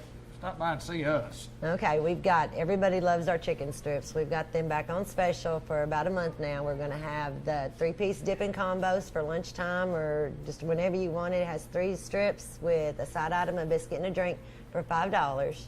And then for the family meals, we have the 12-piece with the 4 sauces with 2 large side items and 4 biscuits for $19.99. And then if that's not enough, we've got a 20-piece for $26.99 that comes with the potatoes, gravy, coleslaw, and 4 biscuits and sauces. And we have the barbecue, sweet and sour, honey mustard ranch, bacon ranch. We still have that, which is really, really good. You never tried that, have you? I have not. It's I good. have not. You like bacon? I do love bacon. You like ranch? I do like ranch. You would love it. Well, there's not anything here that I don't love. Yeah, so anything. your so-called health sandwich. Yeah, that's we right. still have the double down. I mean, a lot Double of down. Yep, there's the advertisement's gone away on it a little bit, but that is a product that I am keeping and we are going to have. double down. It's just double, double, double, double. Yep, meat, cheese, No bacon. double, no double bread though. I mean, No, it's just no bread, just meat sandwich. It's a good looking. I hadn't had one of those, but I could probably eat a couple of those. No, I think you could eat one, maybe. I think I could eat two. And tell us what else we got. What else? Well, Long specials? John Silver's Oh, has yeah. got the 2 chicken plank basket, which is 2 of the chicken planks, fries, and hush puppies for only $2.99. Wow, bargain. Yeah, Less than that's a $3. good deal because Yeah. usually it's like $5 and something. Right. And then we've got the Long John Silver 8-piece chicken planks only with a large side item and 8 hush puppies for $10. Always something special going on here. Each and every month we change the specials, and a lot of the specials continue on. And well, I know you talk about a special on Monday, Tuesday, Wednesday, and Thursday, so on and so forth. Buffet, talk about the buffet because that's a staple. Monday, well, buffets every day from 10 in the morning till 3 in the afternoon. But on Monday, Senior Citizen Day, they get a buffet for $5.49. And if you want to purchase a small drink, they're $1 each. And then we've got kids love them. Yes, kids coming in here just having fun, aren't they? We're gonna get them some chicken legs. That's so right. You ain't getting That them is today. right. But we've got all the vegetables, the meat. If we don't have it out here to give to you, we've got livers, gizzards, steaks, grilled chicken in the back. Holler, say, hey, I need some of this, and we'll do our best to get it to you. Hey, there's no doubt that you guys do a great job, especially when it's inside, dining inside or driving through. Lots of people drive through here, get something to go. We just remind everybody again, here it is in summertime. And if We got our air conditioner fixed. Oh, too. yeah, it's cool Oh, and cold in here today, Yeah. isn't it? Yep, air conditioner fixed. We will not go through another summer like we have been, I hope. Well, when it gets real hot in here, Yeah. it's kind of uncomfortable. But talking about the drive-through in summer, if you're having a picnic or some type of gathering, some type of a family reunion, I mean, think about us at KFC. We've got it. We've got all the side items ready to go, and it's just a fun time of year, and it's great to be in Kentucky Fried Chicken. The smell is always outstanding at KFC. Yep. Good to see you, girl. Good to see you. Sandy Robinson, KFC. If you're hungry, come see us. At Lindley Healthcare and Rehab, Lindley Lane in Newport, we always have special guests. And Sherry Hanley, we have another special guest we want to talk about. And what I've heard is this is the juice lady. That is her nickname. It's kind of funny because on the way down here to do the interview, I think we got stopped 4 times and said, hey, Miss Juice Lady, you look different today. So everybody knows her as a Juice Lady. For a long time, I didn't even know what her name was other than Miss Juice Lady. So we are proud to have Miss Catherine Hall here with us today. She has been an employee at Lindley Health and Rehab Center for 25 years. Wow. She's had a lot of special people here, a lot of family members here at Lindley, and she has a very special family member here now. So we'd kind of like to hear your story. Let's do that, Miss Catherine, and welcome to the program. And you can just sit back and relax and tell us about, first of all, let's talk about, been here since when? I come here in August of 1988. 1988. 25 years ago. 25 years and been going strong ever Been going since. ever since now. Tell us exactly what you did when you first got here and then what you're doing now and how you made the progression in the 25 years to where you are. When I first got here, I was come in as a certified CNA. Okay. Well, I wasn't really certified. I got certified in 1990. Okay. And I've been working the floor ever since until now, about 3 years ago. I got called in the office one day. I was very scared. I've never been called in the office before. Right. So my administrator asked me if I'd like to do something different. And I said, well, what is it? And so she said, well, how would you like to be hydration aide? I said, well, I thought about it. And so I said, okay. So I began to be a hydration aide. So that's what I'm doing now. I've been doing that now for about 3 years. What exactly does that mean? What do you do? And we talk about hydration. Obviously, we're talking about something that has to do with liquid. And Yes. Tell us exactly what you do here. Well, I come around at 10 and 2 o'clock, and I have this little cart. I have juices, I have water, I have tea, coffee, ice cream, whatever they want. I go around to different rooms, all the rooms, and I go in there and I ask them if they want something to drink. The ones that cannot drink, I'll help them. Right. I go all the way around and make sure that everybody has plenty of liquids so they don't get dehydrated. It's my job, is just to make sure that everybody has fluids and everything to drink. Well, I know it's a very rewarding job, and you get to be around people that you take care of, and you also had some family here in the past. Talk a little bit about who's been here with you. Well, my mom was here. She died. She stayed here until 2005. She Okay. passed away. Now my husband is here now. And here now. He's here now, so he's been well taken care of. I'm here with him every day, and he's been taken care of and everything. So I really like it here. And Well, I know that not only can you work at a place, but you entrust the people that to take care of your loved ones, and it's a big plus for you, no doubt. Talk a little bit about that. I have no problem with the staff. Everybody treats him well, treats me well, and he has really good care here, and I have nothing to complain about. I'm really satisfied. 25 years and being called the Juice Lady. I think what a great compliment. What a great compliment to know that you're doing your job, and when those people see your face, they know what you're there for. They know what you're there for. Must be a rewarding job. Yeah, I feel good. When I go home in the afternoon, I really feel good about myself because I know how I've taken care of everybody, so I have no regrets about it. Well, you say you've been here 25 years, so that means you started when you were, 13 years old? That makes you about 37. You've got about another 25 more years to go, I think. I wish there was. Miss Catherine Hall, you have relatives here in Newport, and are you a Newport girl? Were you born and raised here? I was born and raised here in Newport. I graduated from Newport High School in '76. I have 3 daughters and 2 little grandsons. Is that right? So 1976. That's almost 40 years ago, because I'm a 74 graduate, and I'm planning that old 40-year class reunion as we speak. But I graduated in '76. Yeah, that's a good deal, and been here 25 years. Well, congratulations. I know you're excited, Sherry. This young lady does a marvelous job for Lindley. She does. She does a very, very good job. We don't have to worry, if one of the residents wants something to drink, we do not have to worry, because Miss Catherine will take care of it. And not only do we call her the Miss Juice Lady, the residents call her Juice Lady. Absolutely. So it's family members also. Right. Family members also. Yeah, Miss Catherine, thank you for all your years of dedication. Thank you very much. And we appreciate everything you do here at Lindley. Thank you very much. If you are in the building and you happen to see this pretty face, you can say, Miss Catherine, how are you? Or you can say, I know that's the Juice Lady. We're at Lindley in Newport. Visiting with my good friend Tommy Allen at Dillinger Funeral Home on Highway 367 north of Newport. And Tommy, it's always a pleasure to come down to get to visit with you about what's going on. And something that I really wanted to talk about is let's talk a little bit about Dillinger Funeral Home and history. And the reason why, and I can tell the folks, Tommy and I visited here before we got started. I was looking at some old football, basketball programs, some old annuals in the last several years, those that are 40 and 50 years old. And lo and behold, there's a Dillinger Funeral Home ad in those. And then we get to talk about, just how long have we been doing this? So, well, let's talk about that a little bit. Let's do that. In the ads you've seen that's 35, 40 years old, did you have a picture in them? No, I didn't see a picture. I didn't see a picture at all. You're talking about of you. Oh, no. I did. Yeah, in the 1974 annual I did. Yeah, coming up on a 40-year reunion. I did, my friend. I did. Yes, I did. I know. I'm not old enough for you to see pictures of me. That's right. That's absolutely right. But it's amazing that we, in Newport, Arkansas, can go, we've had a business that's been serving people here for a long, long time and serving them well.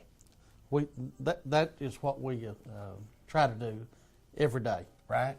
Is serve the families that entrust the care of their loved one to us, and we try to do that way beyond what they expect of us. Right. And that's our goal. Dillinger Funeral Home has been in Newport for many years. Many years. Prior to the name being Dillinger Funeral Home, the Thaxton family actually started the funeral home, and the name was Thaxton Furniture and New Home Burial. Right. Oddie Dillinger worked for the Thaxtons, and sometime in 1943, they decided to separate the funeral home and the furniture store. And Oddie Dillinger bought the funeral home, thus coming to be Dillinger Funeral Home. 1943. They were downtown. That was before my time of coming to Newport. I never seen that building. Right. But after the explosion or whatever happened down there. Yeah. And Oddie Dillinger moved the funeral home out to Malcolm. Right. Across from what was McCartney, Manning, McDonald, and Gwynn. Merchant Planters Bank shares now. Absolutely. I did work in that building. Did you? That's It's been a while since it's been there. It's been a while since we were there. 1981, in June of 1981, Oddie Dillinger passed away. Okay. And so the Hale family, which is a Jackson County family, bought the funeral home and bought the property that we're on now, out here on Highway 67 North, and started making plans for a new building. In 1982, January the 15th, 1982, is when we moved into the building here at 2001 Highway 367 North. In 97, we remodeled and added on to the funeral home. Right. I remember that, yeah. And just been a good place for me to work for many years. I've really enjoyed it. Right. You know, I probably hadn't been in a funeral home 3 times in my life before I went to work here. And had a friend that was working here at the time, and but it didn't take me long to fall in love with the fact that I could help people. Sure. You know, we deal with people at one of the worst times in their lives. Some of the lowest times in their life. And it doesn't matter how much we prepare ourselves for death, we're never ready. Right. And you know, the Bible says that we ought to cry when a baby's born, right, and rejoice at the death of a saint. Yes, sir. We get confused with that, right, in our culture, but you know, with dealing with families at one of the lowest points of their life, and I have a little bit to do with helping them start putting their life back together, and that's very rewarding for me.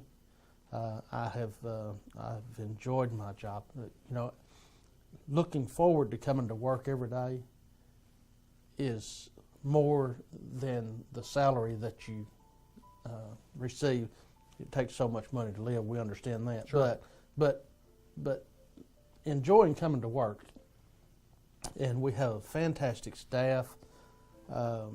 Everyone was invited to work here.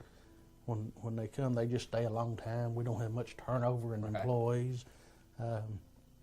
But life's good at 2001, 367 North. Well, you guys provide to us, you know, like service. When you're talking about people are at a very bad time, and you talk about even going into a funeral home 3 times prior to you getting in the business, and funeral homes, obviously, I mean, when you think of that, there's not many reasons for us to go to a funeral home unless we're going to deal with a death of a loved one. That's true. We don't buy bread in here. We don't get milk. We don't shop here. We don't. You get pre-need. You come in and talk about pre-need, or you come in and do the funeral. And a lot of times there's that negative connotation about a funeral, but the good thing about it is that you guys, and for many decades, been taking care of those folks, and not maybe, but making those folks feel a little bit better before, during, and after that service. You guys do a great job of that. Thank you.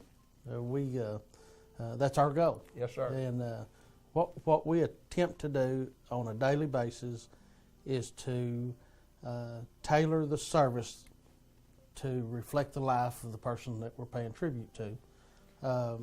And one of the things about being a good funeral director is the ability to listen. Sure.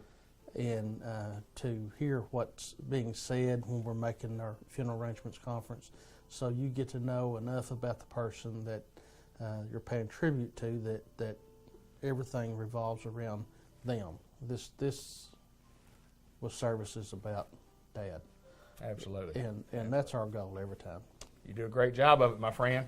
Thank you. Tommy Allen, Dillinger Funeral Home. Been doing it for many, many, many, many years, and Dillinger's been here a little bit longer than Tommy and I have. Let's continue on more with the Business Spotlight. If you're out on the road and you're coming back from Batesville, Arkansas, you've been working, it's you and your son tells you, boy, I've been mowing yards and I've got something in my eye, and my eye is really bothering you. And you go, well, what are we going to do? And I said, can you hold off till 3:50 this afternoon? We're going into customized vision care to visit with Dr. McDowell. And he says, no, Dad, I've got to go right now. So you expect quality service, but I didn't expect the quality service that I got when we came in. You got him right in. You looked at his problem. You told him what he had wrong with him, a scratched cornea. You gave him some medicine. You got him fixed up, or you gave him a prescription for medicine. That's at Dr. McDowell's Customized Vision Care in the Village Mall. And I hope you enjoyed the show. Yep. Good day, everybody. This is Gavin McDowell. He is the doctor. You're the man. I'm the man. You saved the day. How do you do that? Well, I get to make fun of people when they have something happen to them on a Thursday and they wake 4 to 5 days later and realize it's a problem then. Yes. Well, he knew it was a problem. He just didn't want to do anything about it. Until it became such a problem that he really needed the doctor. Exactly. You don't ever need the doctor until you need the doctor. That's true. And just like most men, everything gets better over time. Absolutely. Everything. Yeah, sure. Cancer. Yeah. Diabetes. It's just give it time. It improves. Yeah. It improves with time. Like good wine, it's better with age.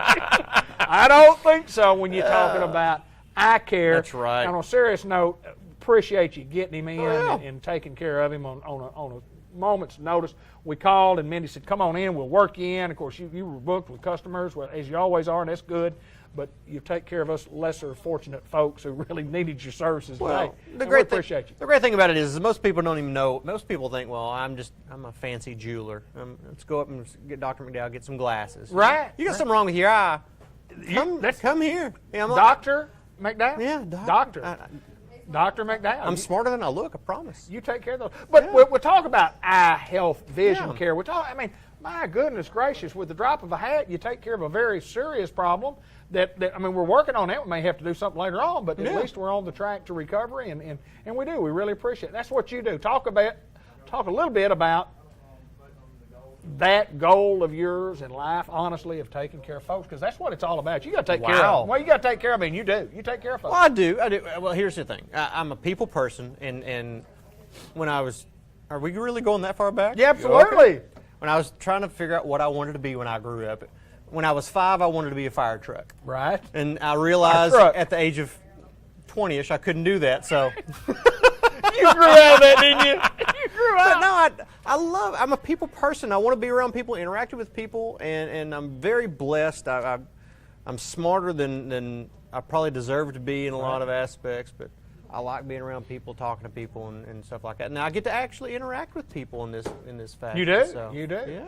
And give them some professional care as you do. And talk a little bit about the eye. And we want people to know that we do more than glasses. We do more than contacts. If you've got a problem with your eye, you need to come see this guy right here. This is a guy that can take care of it. You do that. The analogy I take to it is if you got a problem with your car, let's say your brakes are going out. You can take it to your general mechanic, and he could probably do it. But there are brake shops. Sure. There are transmission shops. There's muffler shops. Right. I'm the transmission guy when it comes to the eye. When it comes to the body, I'm the transmission guy. So if you got a problem with your eyes, let's think eye doctor first, not your ER and not your PCP, which they're more than capable of doing it. But I assure you, my schedule is going to be much more flexible than theirs. I can get you in usually right away. So. Yeah, absolutely. Hey, let me ask you this, and just on another note, from an educational standpoint, and we don't know what we're going to talk about when we come on here. We just get on here and start talking. Never. From an educational standpoint, you go to school to become what you are. When do they teach you about the charts? What part of it? I'm serious. I'm just going to read the chart, and is that later on in the course of study? Is that early on in the course of study? That is. Well, let's put it this way. When we get into optometry school, you're looking at mid to late year 2, maybe year 3. Okay. What do you do early when you go to school? Well, what are some of the things that you do when you get to optometry school? What's the first things you do? You're learning about everything. We're getting a general rundown of pharmacology and physiology and overall health of the entire body. There's a lot of systemic conditions that affect the eye, so you need a good base knowledge of everything. You need to know a little bit about everything before you dive into the eye stuff. And so, that's why I know a lot about diabetes and high blood pressure and lung cancer. There's kidney issues that affect the eye. There's The reason I ask is because when we were here today, when Ben came in and I asked you some questions about mine, and then you asked me some of those questions that I thought, well, it doesn't have anything to do with the eye. Why was he asking me that? It doesn't have anything to do with the eye. And then I thought, that has everything to do with the eye. Yeah. It has everything to do with how you've been taught and what you knew on how to diagnose what's wrong with me. Right. Right. I thought that was pretty neat. Yeah. I thought it's I'm like education-wise, you are, aren't you? Anything else you do well here at this place? Oh, wow. I tell you what, I can hang a picture like nobody's business. The pictures, they are absolutely gorgeous. They are. in here. They're all square and straight and even. It's nice. People come in, they want a pair of glasses. How long does it take to get a pair of glasses normally? Depends. Yeah, okay. It all depends. I'll put it this way. There's an old saying, you can have three choices: fast, cheap, or good. Good. Now, ours, we deal with quality. You're not going to come in here and get something cheap from us, and for that, quality takes a little bit of time. And, Sure. and as the saying, you'll go to, Jonesboro, and there's other places you can go that promises you glasses in an hour. I assure you, I'm going to take longer than an hour on your glasses. Yeah, because and I would hope you take quality longer than takes longer. Yeah. It takes, I think it's right at 6 months to build a Rolls Royce. Right. And right at 23 man hours to build a Toyota. That's right. That's right. We're doing Rolls Royces here. Yeah. Yeah, you are that. But in general, to answer your question, I don't want to dodge that. No, it's fine. Most times glasses take about a week to 10 days to get them back. Right. But the great thing about it is if you're wearing glasses and you want to use your frame, which a lot of people like their frame because that's the style part of their glasses. Okay, gotcha. If we're just changing lenses, in the past, you'd have to leave your glasses here, and we ship them off. The lab puts the lenses in and send them back. We now have a machine that traces your frame. You don't have to drop your frame off anything. We trace it. You go home with your current glasses. We get our lenses sent to us. You pop right in here. We put your lenses in. You go home. I didn't know that. Yeah. What technology? I I think that's pretty neat, isn't it? It's neat. Pretty neat. So you get a week to 10 days, and you come in, and what I like about what you guys do is when you're servicing the general public, when I go back there, you get every test that you need to check for every disease that you could have. It is a thorough eye/health examination. Exactly. You get a thorough one. Yeah, right here. I'm not going to. You're going to find out, aren't you? Yeah, I'm not going to talk to you just about, you're not seeing 20/20. I'm going to talk to you about, hey, your blood pressure's a little high today. Right. I'm seeing this little bend in a blood vessel, and that's maybe not be great, and it could be this, this, and this. There's a lot of different things that, like I say, we can detect and diagnose diabetes, high blood pressure, a lot of different things just by looking in your eyes. Right. And so, I'm doing a lot more than just checking you for glasses. Sure, sure. And like you said it correctly, it's very thorough, and I pride myself on that. And we're going to do it in a personable way. I assure you that. You're not going to get a machine just, look here, look there, do this, and you're gone. We came late in the afternoon after all of your craziness is gone. Yeah, well, everybody's gone as far as the staff, and the staff's taking all in this great interview that we're doing here, and seeing how it's great. They got nothing better to do. have an audience. Yeah, well, and they'll have to work extra when the show's well, over. Well, you know what? If we're going to have them watch this like this from now on, we have to do it like an in studio audience. They're going to have to applaud and be the laugh track and everything. Yes, when you see the applause. Yeah, yay! You make a good point. Yay! This guy's a nut. He's a nut, but I'm going to tell you what he is. He's a great vision, eye health care doctor that will take care of you. He takes care of us on a day-to-day, month-to-month, year-to-year basis. Wouldn't go anywhere else. Always a pleasure to get to see the one and only. Yes, sir. Before we go, we got a website. You can go to our website. It's www.seeourdocs.com. You can. There's some informational videos on there about what we do, how we do things. Also, some links to paperwork and stuff like that. And you can even request SEEOURDOCS. SeeOurDocs.com. Yeah. See Our Docs. And a very good picture of me on there, by the way. It wasn't touched up at all. I assure you. There's a picture on it wasn't there. touched. It was like first shot ever, and we're done. I know it was good. Gavin McDowell, Village Mall, Newport, Arkansas, for your eye health vision. Come see us. Hello and welcome to the June edition of the Jackson County Extension Service Report. I'm Randy Klepechka with the Jackson County office of the University of Arkansas Cooperative Extension Service. Well, I'm going to have a little bit different tone to my program this month compared to all the other programs I've had this year. You know, it seems like every month I've been talking about the cool, wet conditions we've been facing, how behind we were on planting and development of the crop. Well, things have kind of taken a turn for the better. You know, while we had our share of cool and wet weather in May, you know, we had certainly during the middle of the month, especially we had quite a bit of rain and an abnormally cool week there at one time. We have had enough good weather to make some real progress, and things are really shaping up a lot better than they were or have been over the last several months. You know, talking about our different crops specifically, of course, starting out with our rice crop is really shaping up. We're taping on the 23rd of May for this month's program, so a little bit earlier than normal, but at that time, we're not completely done planting rice. We're probably about 90% done with our rice crop planting, and still we'll be planting probably till about the end of the month before we finish up. But our crop is shaping up pretty well. Really haven't watered any yet at this time, but soon our crop will be shaping up. We'll put the fertilizer and water to it, and I think there's going to be an amazing difference in the next few weeks, and we're really going to shape up pretty well. We have had some grass problems we're having to deal with, but you know, we've got the herbicides to deal with a lot of those, so hopefully we'll get the crop cleaned up, flooded up, and really taking off during the month of June.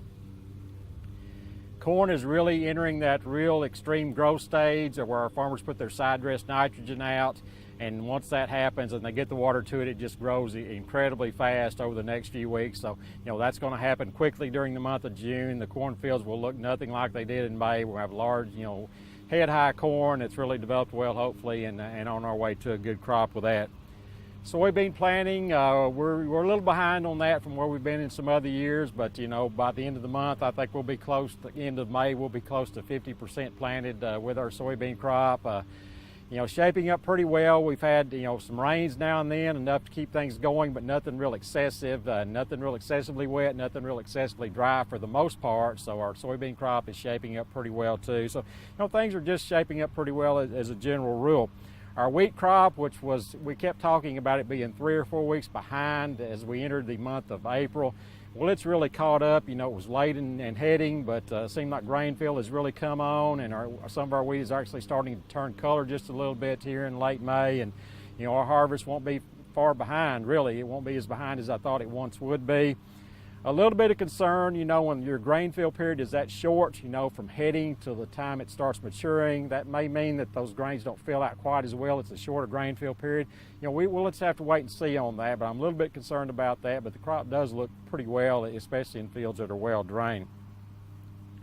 Want our farmers to be thinking about herbicide resistance management as they go through the crop year. As always, you know, we've developed a lot of herbicide resistances. Of course, the main one being you know, glyphosate-resistant pigweeds that are resistant to Roundup. There's a lot of other resistances have been identified over the last several years as well. So we really need to be managing for that and try to prevent any more from happening.